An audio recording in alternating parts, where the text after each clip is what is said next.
Hi, Jan. Hi, Jan. Hi there.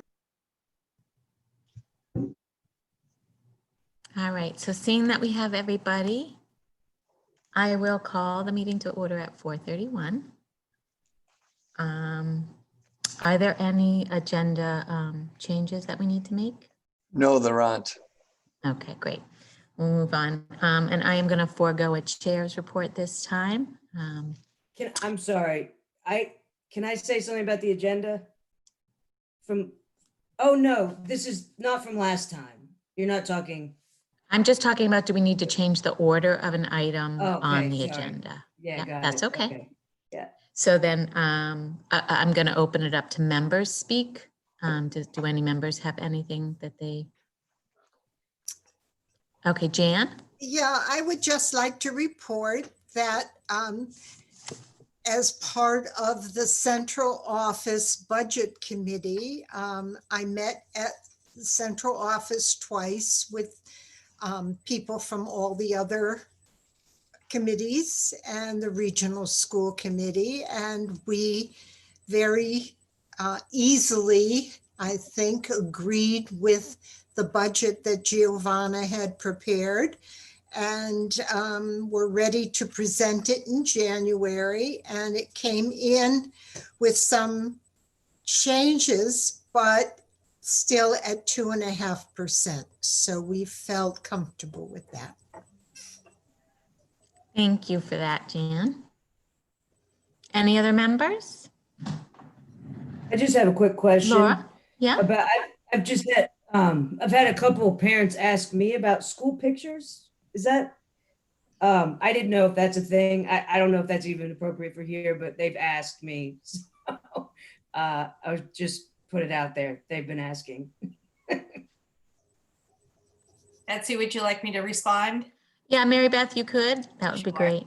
We're planning on, hopefully, fingers crossed, that will happen in the spring. Okay, fair enough. Thank you. All right, we're going to move on to our priority business and Mary Beth's report. I don't have any additions unless anyone has any questions. I do. I have a burning, absolutely burning question.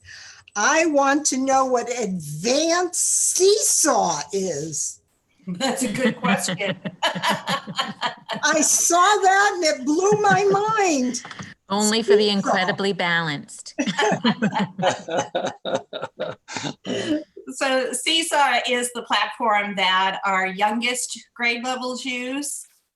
Instead of Google Classroom, they use what's called Seesaw. So it's an online platform where they hold their meetings, where the remote kids post their work, they can post videos, etc.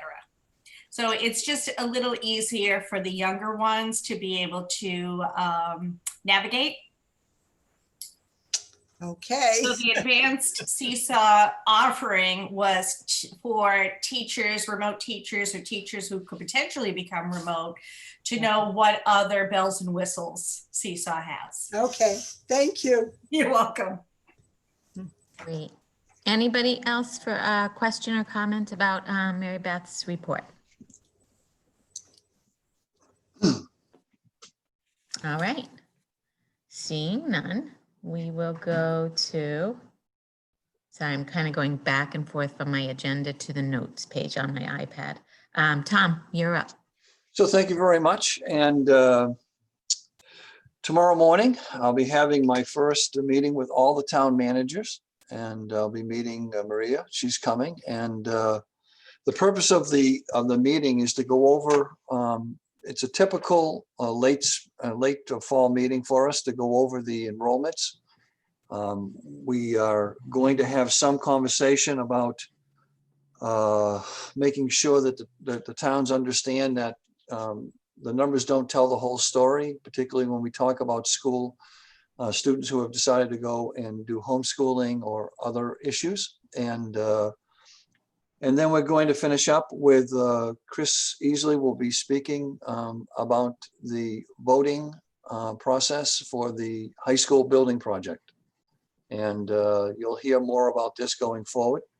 But we're feeling some pressure to keep this thing moving. And the school committee did ask for another extension on this project, and it was denied. And that means that it has to be finished in mid-May going forward. So, and quite honestly, for a couple of our town managers, this will be new because they aren't, their town halls aren't open, and to come to a live meeting. I think it's very, very important. We follow all the safety protocols, just like our teachers do every single day with a couple thousand students. So they'll get a feel for the distance and what it looks like, and running a meeting with masks on and so forth. So that's tomorrow's project.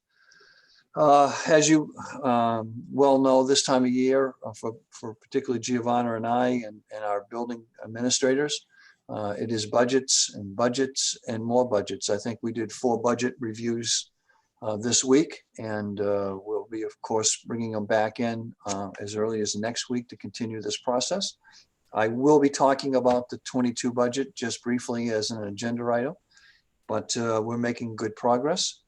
I can tell you in a broad stroke that the elementary budgets are in very, very good shape. And quite honestly, you've come to understand that retirements have an impact on budgets, and across all of our elementary schools, we're seeing already some retirements that have come in on paper. So we'll be talking about that certainly more right after the new year. So that's where we stand on that. I do want to make you aware of a situation that we've been dealing with, and I had mentioned to you that there's a joint labor and management board that was meeting with each of the schools and talking about particular issues that building was having. And in Orleans Elementary, they did not go into a model very similar to what the other 3 elementary schools did in terms of having, your model, for instance, has students that are in school, and then you have dedicated remote teachers. And that would be the model in all the elementary schools except Orleans. And the thinking there was that they were in a position with the staffing and the number of students to go very, very small, with the idea that the in-school classroom teacher could do some remote teaching as well. So there would be a combination of the 2 styles. And in negotiations with the union over time, that was not acceptable. And we have, I believe, 5 students in Orleans Elementary who are in a situation that their elementary teachers didn't volunteer to continue that model. And so we were in a situation where we had to meet with the parents.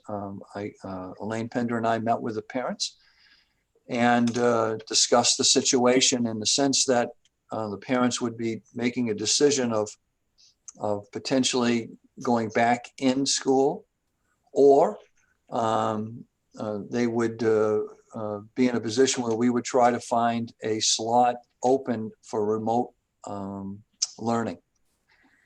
But as you're thinking this through, you realize these students then would, in theory, be leaving their school. Right. And the numbers, particularly in certain sections, are very, very small. For instance, in Eastham, Wellfleet, the model. In some cases, there are 2 or 3 students only in the full-time remote learning model. And so we're going to see 3 or 4 students across different grade levels potentially come in and take a seat in one of those remote classrooms. So in some cases, it's going from 3 students to 4 students. And I think in one case, it's going from 2 to 3 students. And we'll be talking with you in terms of if these students, the other piece of the puzzle is that some of these students had indicated that after the holidays, January 1st, basically, they might be considering going in school anyways. Mhm. And I think people are pretty nervous with the numbers right now from Thanksgiving and what's going to happen in the next holiday season. And yet they might be thinking of going back. So we're kind of using it as a placeholder right now just to see what happens. And then we'll react to it, and I'll give you suggestions whether or not we would. I think if a student potentially is going to stay in the Eastham Wellfleet situation, we should have a conversation about is this, are we comfortable with that, or do we want compensation or things like that? So it's really an unfortunate situation, quite honestly, in my opinion. And the class numbers that we're talking about are tiny, and but that's what's happening. And I wanted you at least to have some knowledge of that. And I want to assure you that we did meet separately with the parents and on a couple of occasions, and it wasn't always the easiest of meetings, quite honestly.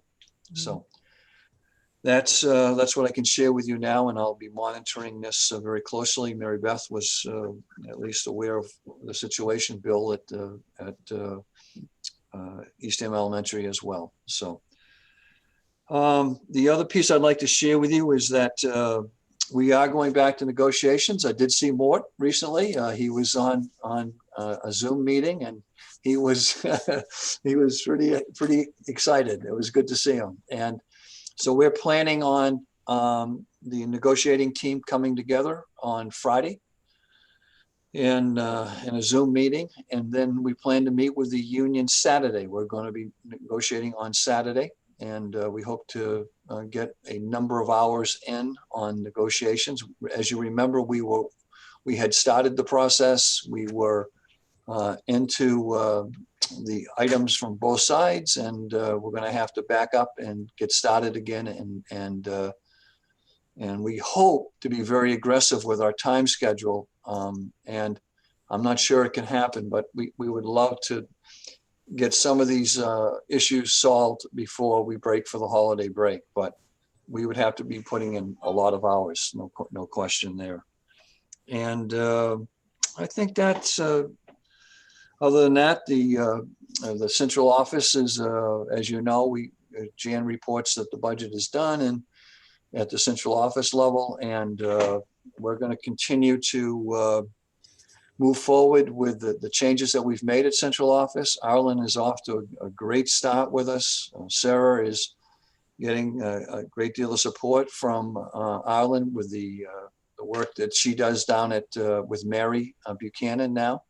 And things seem to be very, very smooth. And so far, so good. And we hope that that continues, obviously, into the new year. So thank you. Thank you. Great, thank you, Tom. Any questions for Tom? All right, I'm going to move us to the PTA fundraisers. You saw the note in the packet. Can I just get a reminder? Did we vote on any of these yet, Mary Beth? Were some of them included in the first? I know we voted a few.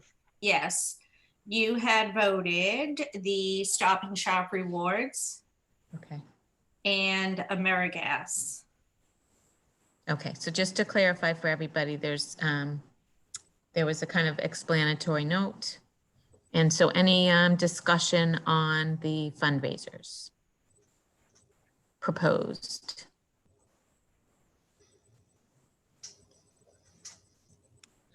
I guess I thought it was very ambitious considering the situation.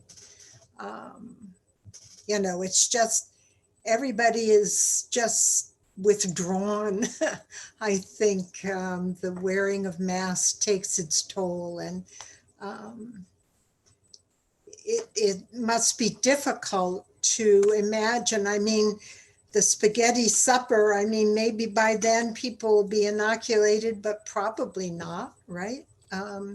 So is there really like a question mark after most of these, and we're just kind of approving of them if they can happen?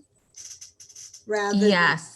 Yeah, okay. I mean, it says many times in the document, only if COVID restrictions are lifted. So that's what we're also approving, not necessarily just the fundraiser, but the, Ben, provision that goes with it. Okay. Because I agree. And I'm wondering, Jan, if they just kind of wanted to hold those as placeholders for themselves, in their planning for purposes. the future, yeah. Yeah. Martha, I saw your hand up. Something to add?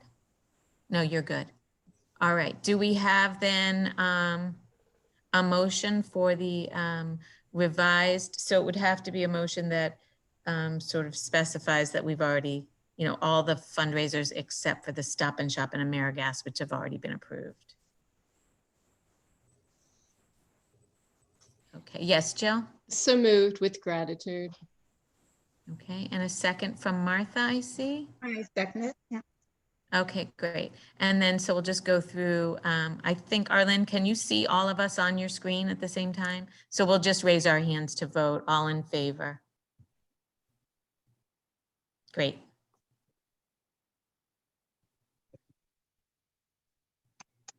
Awesome. So that brings us to the FY21 budget expenditure reports. Thank you, Giovanna. Thank you, Betsy. Let's go directly to page 12 of the report, please. So the prior month balance was $123,293. We were able to put back into the budget. We had some reclassifications, $22,873.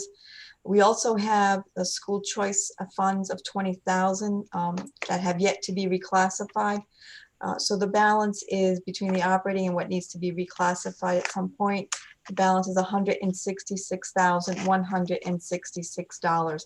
I'm going to go through the items that had more than $1,000 of movement since last month's reporting. So starting on page 1, at the top of the page, 4003, salary central office. We spent or encumbered $1,652 since last month's reporting.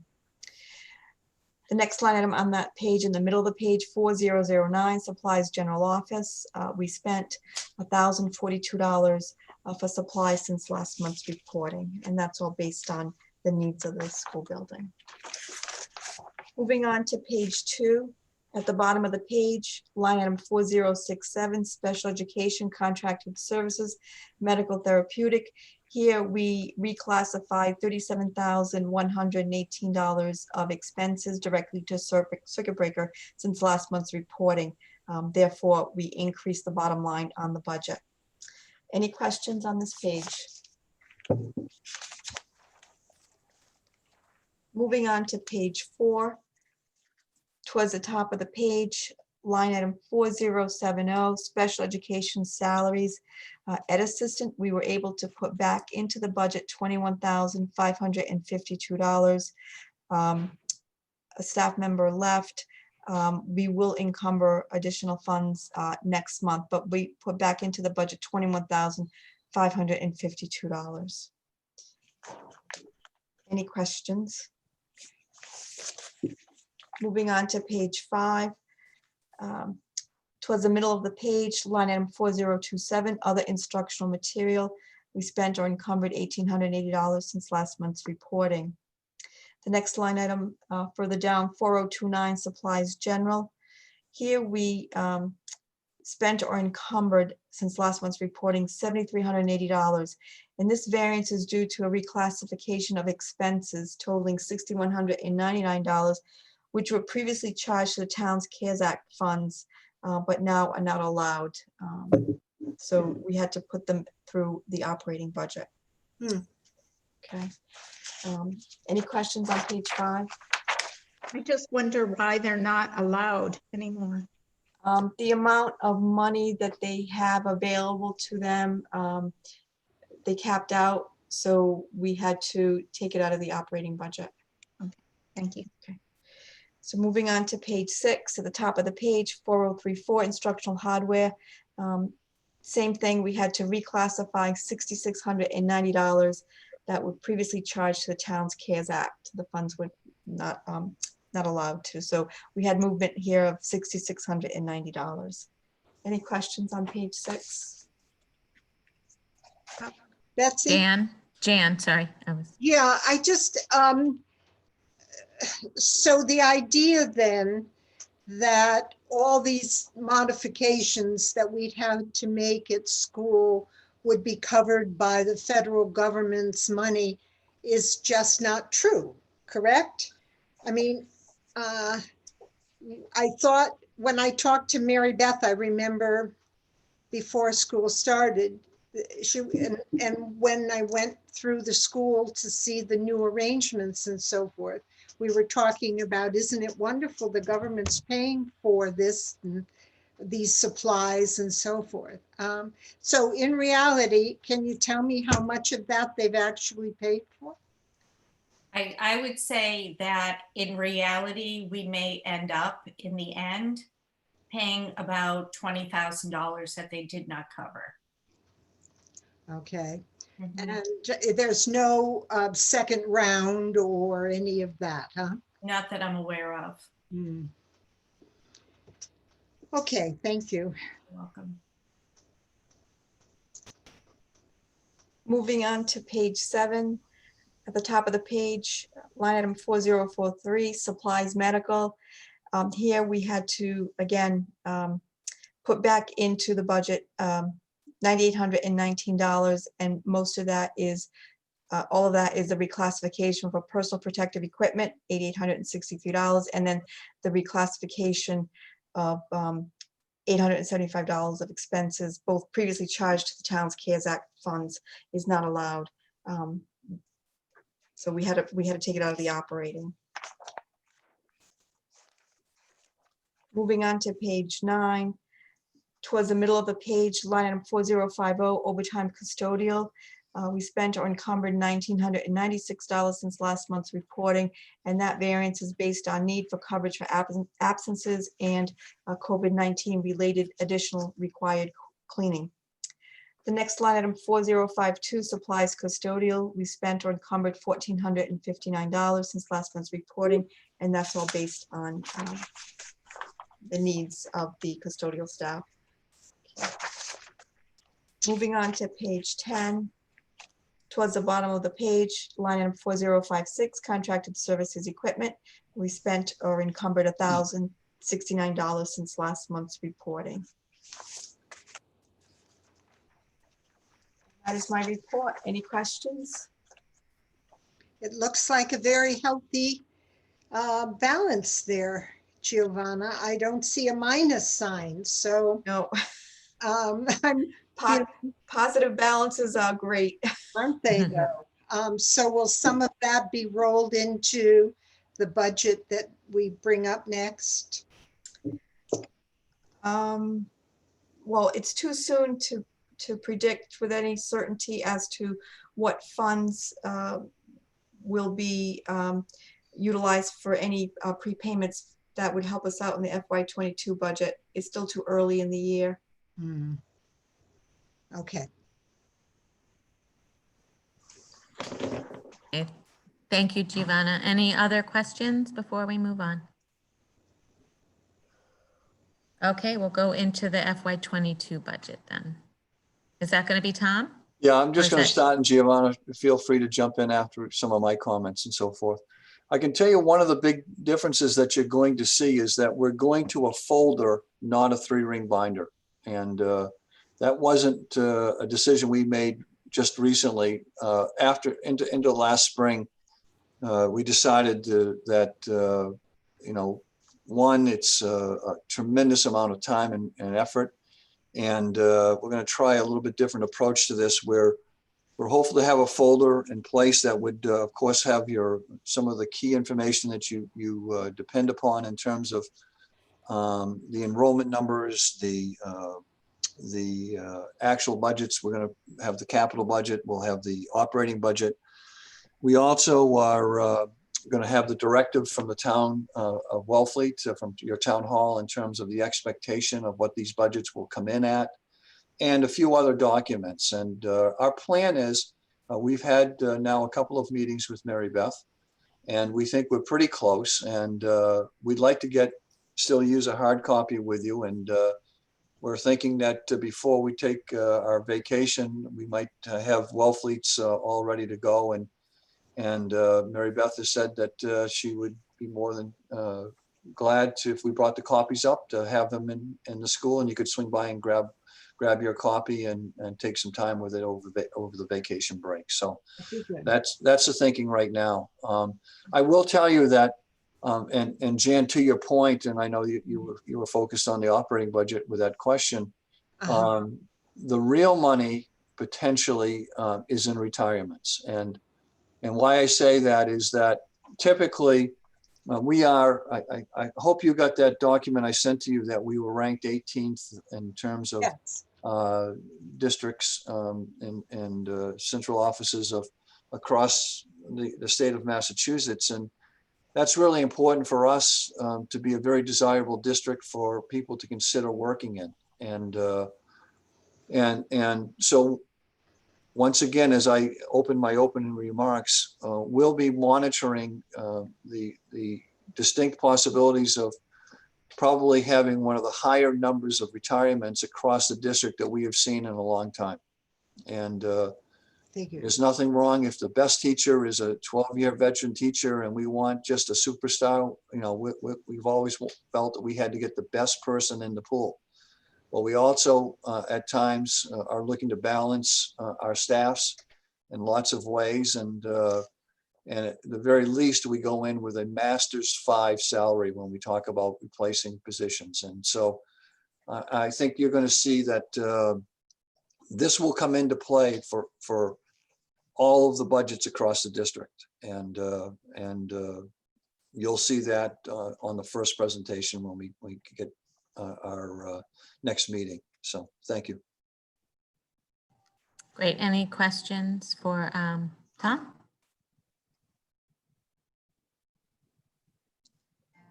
Okay, we will move on then to our final agenda item, which is communication. I have So, a question, Betsy, please. I'm sorry, I didn't see your hand. Yeah, I'm sorry to interrupt, but I guess I'd like to know before we look at this budget, how are we figuring? Are we going back to the presumption of normal? There's such a, I mean, it's to me a quandary that everybody wrestles with, just trying to figure out Thanksgiving and Christmas arrangements in this difficult situation. So how do you figure out what you're going to need in school? We've got now these extra teachers who are doing the remote. Do we keep those things? Do we go back to, I mean, I just like a feeling for how you're looking ahead, if you could. So Mary Beth, do you want to respond? Sure. While building the budget, I did consider the extras that we potentially will need. I would rather err on the side of caution, and looking at if all students did come back, what will those numbers look like and what will class sizes look like, et cetera. I also built into the budget extra days in case people are out with COVID, so that we had enough funding in there for substitutes. So those are the different things that I looked at, as well as technology needs, so that we know that students have exactly what they need should we have to go remote next year in any way.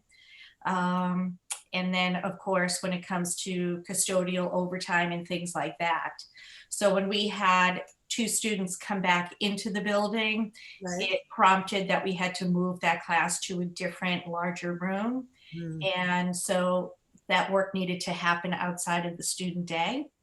And it required the 3 custodians to come in and do that work over the weekend. And so that ended up hitting the budget at $1,000 for overtime. So those are the things I had in mind when building the budget. And I did it in a conservative way, but enough that I feel comfortable that if the same type of extraordinary circumstances happen, that we are prepared. Uh-huh. Thank you. Welcome. Anything else for Mary Beth or Tom on FY22?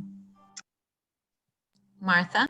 I just want to quickly thank Mary Beth. There's something so reassuring in your recap of how you figured that out somehow. I feel, I don't know how you're doing it, but you're taking care of everybody, and I thank you for that. Well done. I think that echoes all of our sentiments. Thank you, Martha. Okay, so let's move on to communication. So I'm gonna kind of hand over this bulleted item E to Laura, who had sort of requested these items, and I'll have her describe what she was thinking. Thanks, Laura. Sure. Thanks. And again, I'm still learning what to do and say and when to do it. So you can shut me up and tell me this isn't appropriate, which is okay. But I guess one of my concerns is, well, it's not necessarily a concern because again, Wellfleet has done awesome on communication. The traveling though has been a concern for me, just personally, with people leaving and coming, and Wellfleet's following the state to the T, absolutely, the state guidelines. But CDC came out with new guidelines, and I wanted to see if we could push this out to parents. And the new guidelines is that after traveling, they consider getting tested, a viral test, 3 to 5 days after your trip, and reduce non-essential activities for a full 7 days after travel, even if you test negative.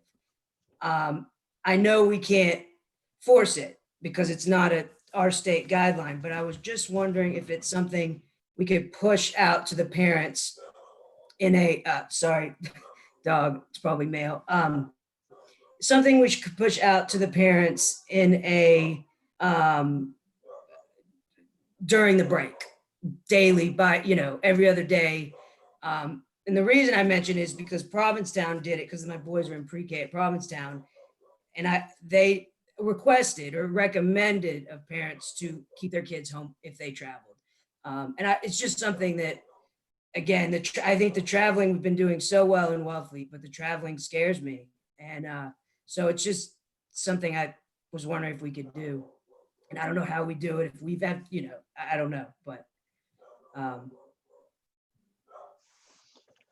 yeah. So Thank you. Go ahead. So clearly out of our HR office, we've tried to have updated bulletins and information for parents on this subject. This is probably one of the most difficult pieces of leading our system through this past fall. And if there's one topic that has come up at the administrative team meetings, it has been travel. And the question is, who is on top of this? Who's responsible for this? And we know that in some cases, the police have taken a stance. It's not their issue. They're not going to be using police, resources for that. And then we've talked about the health agents, and most of our small towns have one person operations, in some cases 1.5, 2, and they're overwhelmed. And the principals are at the front line relative to taking the phone call of the neighbor went out of state last month, and something needs to be done about this. And that doesn't just happen. It takes a lot of effort. And we all, I think, agree that we can't look the other way, and we have to tackle what comes to us and deal with it, and try to get to the bottom of what's happening or what isn't happening to keep everybody safe. The amazing thing, I think, so far relative to this whole process is that there has been no student spreading of the virus in our schools at this point, knock on wood. It's amazing. It has been from the community coming into the school, not kids sharing it in the buildings. And so we'll definitely, Laura, get something else out here, probably right before we get back in, so that people are, if they're coming back from trips, they get the most recent information relative to the directive, and we can make sure that takes place. Great, thanks. Tom, that just makes me think of one thing I heard on the radio today, which was that it looked like they were going to expand the money on the Cape for testing. And I didn't know if we could look forward to any testing, although they were talking about antigen testing. So that is kind of different. Right. But this is just sort of a tag over for a bit, but I know we had sort of discussed the potential or, the use of. Do you see that factoring in any way? So we've continued. It's a fast changing field right now with testing, and we continue to work with our doctor. That we've been. I've probably had 4 or 5 more meetings in the last 6 or 8 weeks, and so he's in front of this, and I'm trying to, our lead nurse, Mary Ellen Reed, is working with her group across the Cape and things like that. So we're getting closer to the possibility, financially and otherwise, in terms of the testing. Nobody wants to get the false results and then find out that someone is positive, and that's what everybody's really nervous about. And so that's what, we talk almost weekly on this. We're trying to figure out at what point is it beneficial for us, because the one thing I can tell you from the very beginning was we were talking about our teachers, but we have to be talking about the entire system. Ed assistants, kitchen workers, custodians, everybody. If we're going to move into testing, it will include, really, for us, 600 and somewhat, almost 650 people. But thank you, Betsy. Thank you. And I just had one more comment kind of back towards what Laura was suggesting in terms of maybe just some regular travel restriction, sort of providing information or reminders.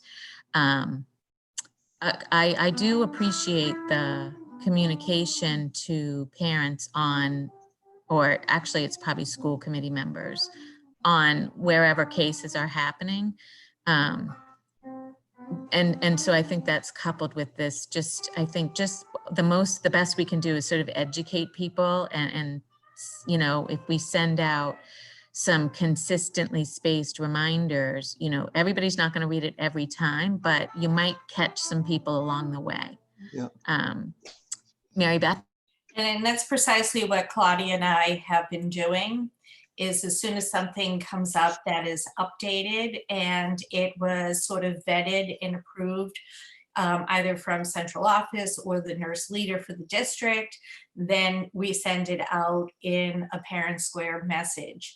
The other information that is sort of repeated as reminders are in the newsletters.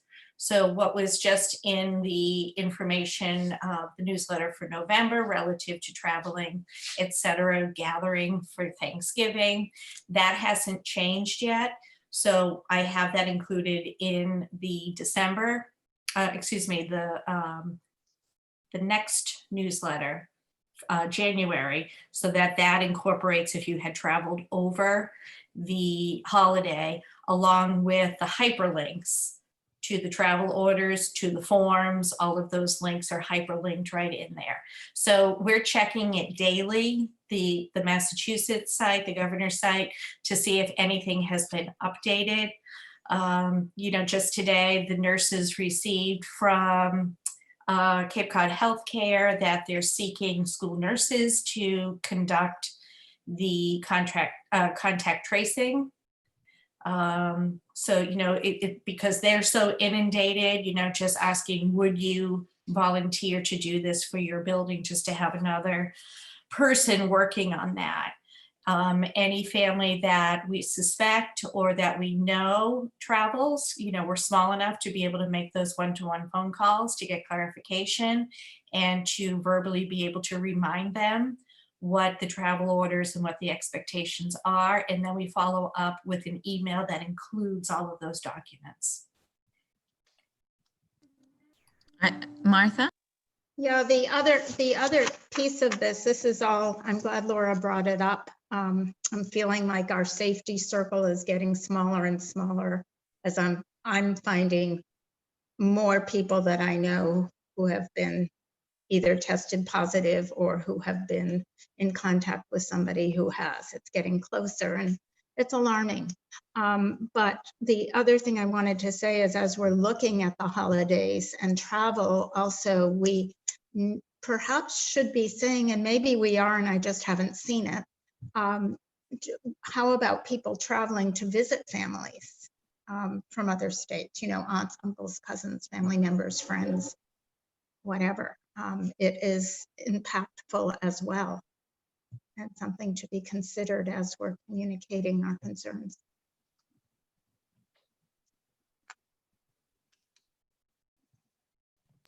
Any further Yeah, I guess- discussion?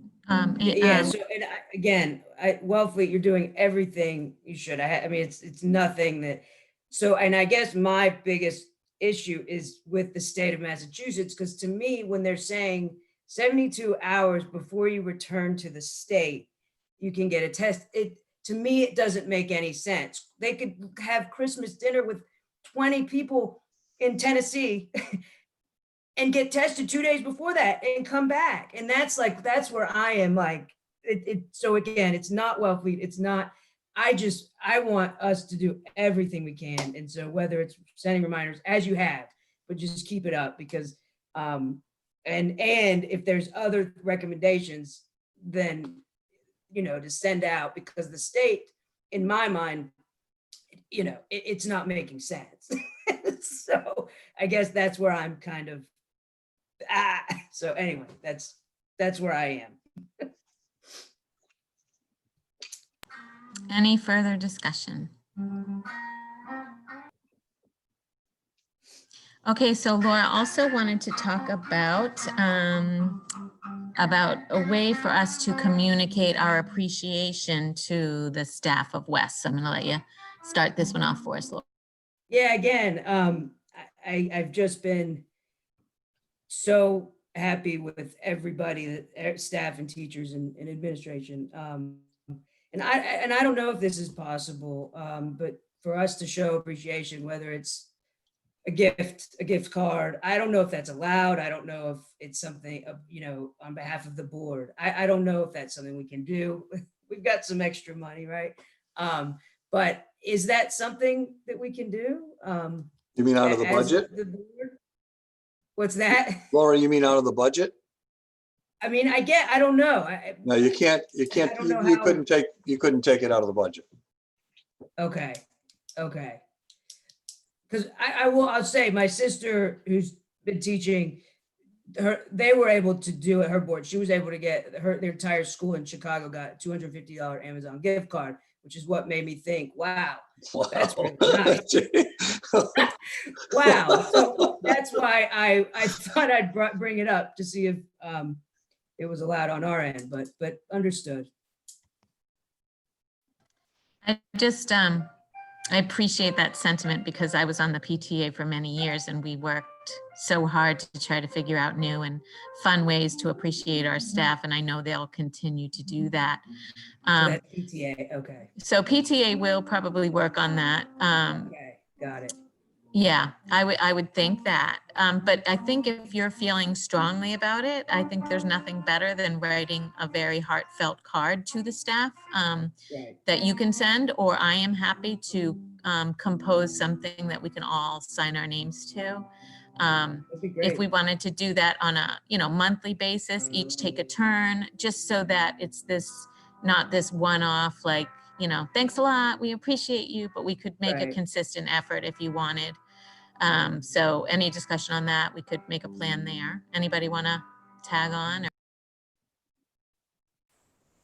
My, What if once a month we bought some flowers from Sheila Kelly, say, and brought it to the teacher's room, and the teachers would, I don't know if this is legal, but we'd put a number under the vase, and teachers would each get a number as they come in to eat lunch, and whoever has the winning number gets to take the flowers home in a couple of days. I don't know, just Yeah. something other than food. Or maybe it could be food, could be chocolates. No. Just a thought. Jan, a comment? Yeah, I think the flowers are always a wonderful idea. I'm not sure, though, if people are spending time in the teacher's room at this point, right? It's different again from the way it was, the socializing and stuff. And I don't know that it would have the impact if you put it on the desk when you walk into the office or not. But, you know, there are so few teachers.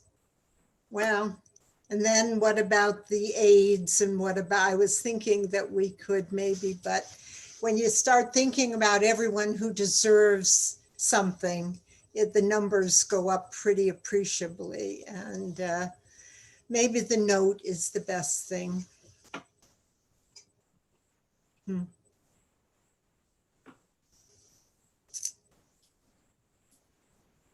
Well, I'm happy to sort of compose a starter note, and then I could just we could work it through just our emails, our school committee emails.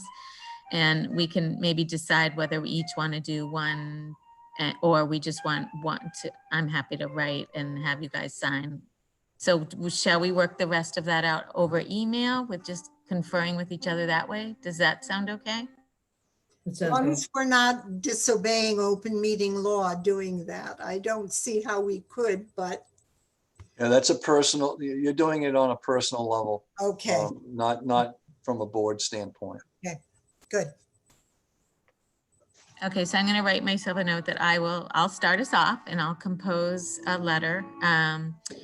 And I will send it to you guys for approval. And then if we want to take turns with it, we can each take a turn and that would get us 5 months, right? Okay, so I'll send that off to you guys as soon as I get to that. Thank you. Thank you for bringing it up. And Laura, I think it's completely appropriate. I do, and this is to all of our members. As the chair, I meet with Tom a week or so before the meeting.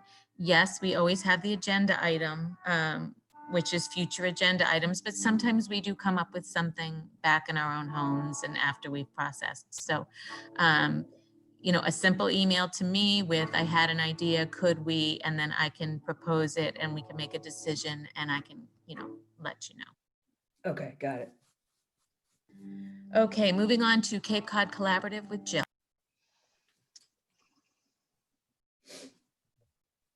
There was a meeting on November 11th, and there will be a meeting tomorrow. For Laura's benefit and a reminder for other people, every year, the collaborative for quite a long time has had a legislative breakfast in the winter time. And typically February, we've had in the past wonderful participation by our Massachusetts senators and legislators in the House. This year, of course, with COVID, we're still discussing a legislative breakfast, but not the way it's been in the past, where everybody meets in Osterville and we have this wonderful buffet breakfast and get to talk to the legislators. And then there's some topics and little think tanks here and there and just wonderful communication. And in the past, it's always been a wonderful bipartisan collaboration, and the legislators would learn some things that they didn't know from us, and we would learn what they could possibly do for us. And we've also learned in the past tips to be more effective in reaching them, you know, prioritizing, not too much information, keeping things concise, phone calls, emails, etc.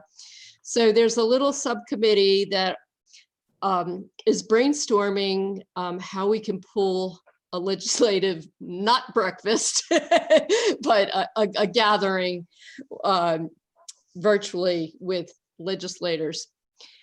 Waypoint relocation, the alternative high school, once again, on December 2021, the lease will expires in Sandwich at the Old Wings School. And ideally, of course, the Waypoint would like to stay there longer, but the gears are in motion for looking at alternative sites. And of course, eventually they will need an alternative site anyway. So we voted on having a real estate broker authorized because it's been quite overwhelming. Before, there was a little committee of people trying to figure this whole thing out. So it was figured that it would make sense to have someone who is an ace in real estate and has the time to really look into all the variables about this. Osterville, the school for the younger children also do not have a playground now. They had to take their equipment away. So there was the possibility for some matching grants for a playground in Osterville, and that is in process right now. No surprise to people, transportation is one of the more problematic issues for the collaborative. I brought up before drivers who are over 65 and quite concerned and dropping out of being drivers. There's still the huge issue about having drivers, enough drivers and effective drivers. So there's also a little committee that is working on driver recruitment and driver retention and how to make it special. And also, of course, it looks like we're going to have to pump up our rates, which are pretty good for drivers anyway. But one of the tougher things too, as far as transportation and routes and drivers, is when there's different schools across the Cape that have quarantines, then staff, transportation staff won't be driving, or maybe they will be driving, or when are they driving, and each district responds differently. And also when school districts decide to go remote or go remote quickly. So transportation is a very tough place to be. And oh yes, and now that there's more sports, the transportation, taking kids to various places, or after school transportation after sports, and then sports, if there's an issue with a particular group, then again, the variability of what's going on, the roller coaster of transportation. I will be sending to you, and I apologize, but tomorrow we being the board, will be voting on an audit.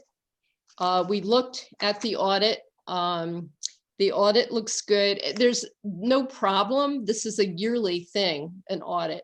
And part of the collaborative's tasks is once a year, as a director on the board, we look at the audit. And it seems like the only issue for the audit was, interestingly enough, just a difference in language, which was confusing. So the financial people, lawyers, and so on, all had a little bit of different words and categories for things. So that was a little bit of a mix-up. So tomorrow we vote on the audit, and what I'm apologizing for is once the audit, and also the year in review, as a director, I'm supposed to, by the laws of Massachusetts, provide for you all to take a look at the audit and some financial stuff. In the past, if you recall, I would bring it to the meeting, you know, a big packet, a big paper packet. So I don't have the tech wherewithal, or maybe it's not possible anyway. But when I get the approved audit, I'll probably be sending you this huge packet from the virtually to you all, and just keep scrolling down for the audit. I don't know how to tease it out, if it's even possible. Okay, so we've been looking at the spending plan and spending plan revisions. Because of transportation, we're actually saving a little money there, ironically enough, even though there's more buses. I don't quite understand this, so whatever, but the bottom line of the spending plan isn't so bad.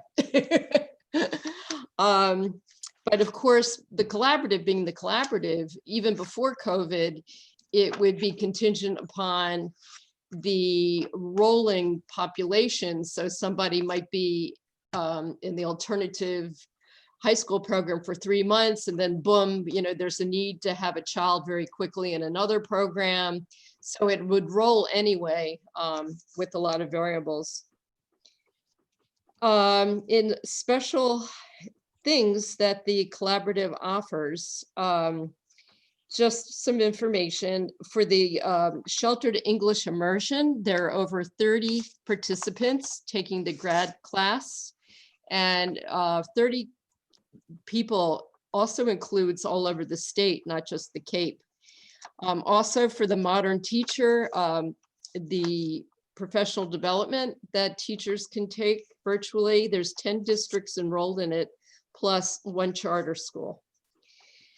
The alternative program at Mass Maritime for the high school students, of course, didn't happen this summer. And there's still some brainstorming about what could possibly be offered to the students that were not able to take advantage of that leadership program during the summer. One fairly definite is at some point in time to have just tiny, just a few people at a time to visit the campus and see this simulator, which is supposed to be quite special. So that would be a treat for these advanced students and help for the big disappointment of not having that summer school leadership program. And ironically enough, just because of 2021 needs to be planned, there's plans right now for pulling off the 2021 leadership program. But of course, just like we already discussed earlier in the meeting, that who knows what things are going to look like next week, much less during the summer. So tomorrow, another meeting. Thank you, Jan. I just want to always thank you. You give such a thorough report and so informative. I just have one question. When you send us that document, we are just to review it. You don't need us to, Oh, do you need us to goodness. respond in any special way? I'm so glad you're clarifying. I'm so glad you're clarifying, because nobody needs extra work and extra stuff to read. It's an option. My job is just to provide it if anybody cares to read lots of pages about an audit. Sounds fascinating. I'm so glad you clarified. It's just like in the past when I brought the packet, threw it on the table. Is anybody interested? Providing it. That's my job. Provide. And we thank you. The opportunity. You're welcome. Any other questions for Jill? Okay, I'm going to move us along. We did have a preschool enrollment report in the packet. Did anybody have any comments or questions on that? Okay, and it's clear that the PTA is meeting perhaps virtually, but I have not attended. So in terms of a liaison report, and I see Mary Beth shaking her head, nothing there. Strategic Planning Committee meeting, Mark? We have not met yet. maybe we have and nobody's told me, but I'm trying not to take it personally. I'm pretty sure they haven't met. No, I don't think so. They haven't met, Okay. so. Good to know. And then we have Substance Abuse Mental Health Task Force. Have you met again? We have. We met on, I don't know when, but it was after our last meeting, and we had a couple of things that are little but important in terms of talking. And that is that we have changed our name, finally decided on a name. And to make it simple, we are now the Behavioral Health Task Force, which covers the whole gambit. And just for clarity, by behavior, we don't mean good behavior, bad behavior. It's a catch-all for any kinds of mental health and addiction behaviors. So all of that stuff. And what we have looked at, what we've been looking at, the first thing we discussed was the surveys and what we wanted to do about surveying this year. And given the situation around COVID, we decided it wouldn't be a good year to do the surveys, nor do we feel we have to necessarily do surveys every single year. We are also concerned about how difficult it is to be able to identify kids who are at risk or kids who are in stress right now, because they're spending, less time, and some kids aren't spending any time with teachers, in person. They're getting a wonderful education, but it's kind of hard, as you can see on Zoom, to see whether or not people are really struggling. So we're trying to figure out how to help staff with that and how to help families with that kind of thing. We are also thinking about perhaps having call-ins where kids who are learning remotely, or even kids who are in hybrid, can actually have call-in time so they can get in touch with either a school adjustment counselor or a guidance counselor, or an advisor or somebody in the building who can help them, or maybe even have online advisory groups to keep kids connected in terms of helping them with any kind of stress, but also socializing, because a lot of kids are missing out on that kind of thing. We reviewed DESE's creating positive learning environments, and I found it to be a very long but very informative and thorough document. The main things that we're talking about in terms of how to help kids who are at risk is this year at the middle school and high school, I believe we are looking at the BRIGHT program. That's BRYT, and it is put out by the Brooklyn Center for Community Mental Health. And it's a program that provides a bridge program for kids who have been out of school because of usually behavioral health issues. Most of them might have been hospitalized for a time, and how to help them with the transition to be back in school. Supporting those kids who need to come back, and how to provide a really healthy transition for them. And it would be a school-based program for them. So right now, research is being conducted, I believe, or will be conducted at the middle school and the high school about that. They actually talk about doing that as one of the first steps in creating a program for kids. And that's kind of exciting. That's where we stand right now. We meet again on December 21st. So that's how we'll be celebrating the solstice remotely. Yeah. Thank you, Martha. You're welcome. Any questions for Martha? Yes.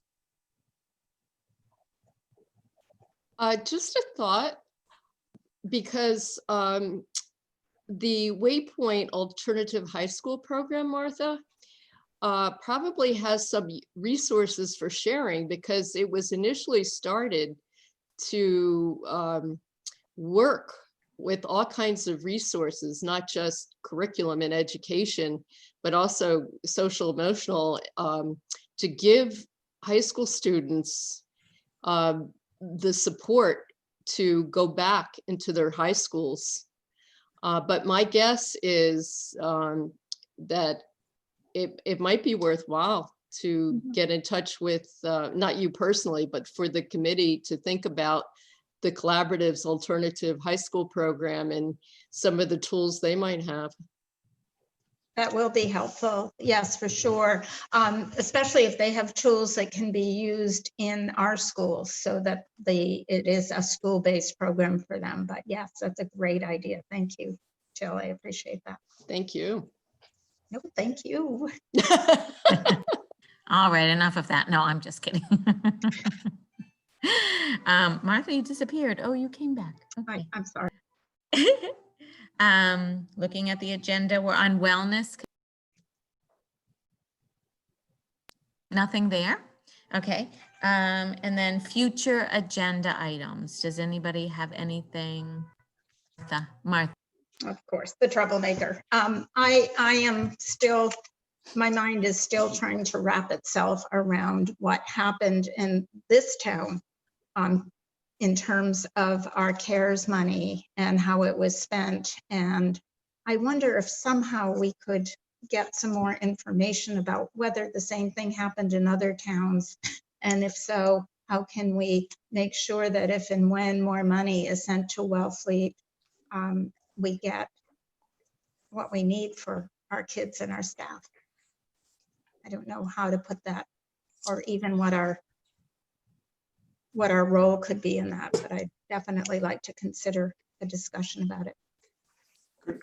Could we possibly consider inviting the town manager to come and to the school committee meeting to enlighten us about anything else about it? Yeah, that would be great. I'm going to see her tomorrow.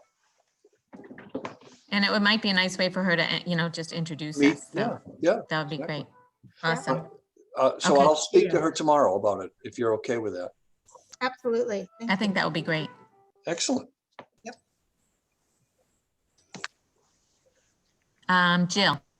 If she is able to come to our January meeting, to have her first on the agenda, so she doesn't have to wait through a whole bunch of stuff, Yeah, sounds great. I will make note of that. Thank you. Anyone else for a future agenda item? I will say, for myself, I will be attending a policy meeting tomorrow. So that will likely my report on the responsible use, technology use policy. That will be on our agenda. Anybody else? Okay, we'll move on to approval of the minute. Martha. Now, of course, my phone turned off, so I can't see it, but there was something under the, I'm so sorry, guys. There was something I wanted to ask about, and now I have to pull it up. Just chat among yourselves. While we wait for Martha, does anybody else have anything? Laura? Yeah, when I was telling you about the thing I went to, the conference, the Yeah. conference. Yes. I didn't tell you that the resolution number 5 did have an amendment. So I'm sorry, I forgot that. The amendment, and it went through, the amendment was that they will strike through the words, quote, through the enactment of progressive tax legislation. That's not going to be in the resolution. Then it passed.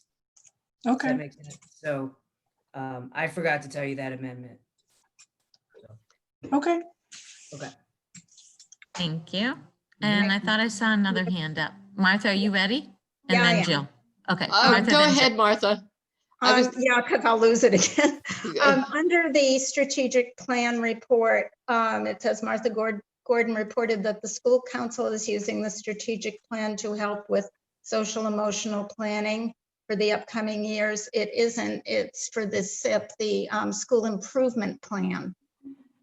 So if that could Okay. be the strategic plan to help with the school improvement planning for the upcoming years. Okay. I could not figure out what that meant, but thank you. It's great. And Jill, did you have something? And then, okay, Jan, I just wanted to compliment Arlen. It's very difficult to start in the middle of everything and cope with us. So good job. Oh, thank you. You guys are easy. Thank you. No, it's difficult to cope with us in general, Jan. we are awesome. Let's just admit it. There you go. I move that we accept the minutes as amended. Second, Great, all in favor, show your hands to the screen. Okay, thank you. Okay, and I've paid bills last week and I will pay them next week. So we will move on to the adjournment. Want to make a motion? I move that we adjourn the meeting. I miss Maury. It looks like we got a second from Laura. And so I'm sure we're all in favor. Thanks, everybody. Thank you. Thank you. I'm glad Bye. Tom can leave and get a good night's sleep meeting with all these managers tomorrow, huh? I'm ready for him. Go get them. Good.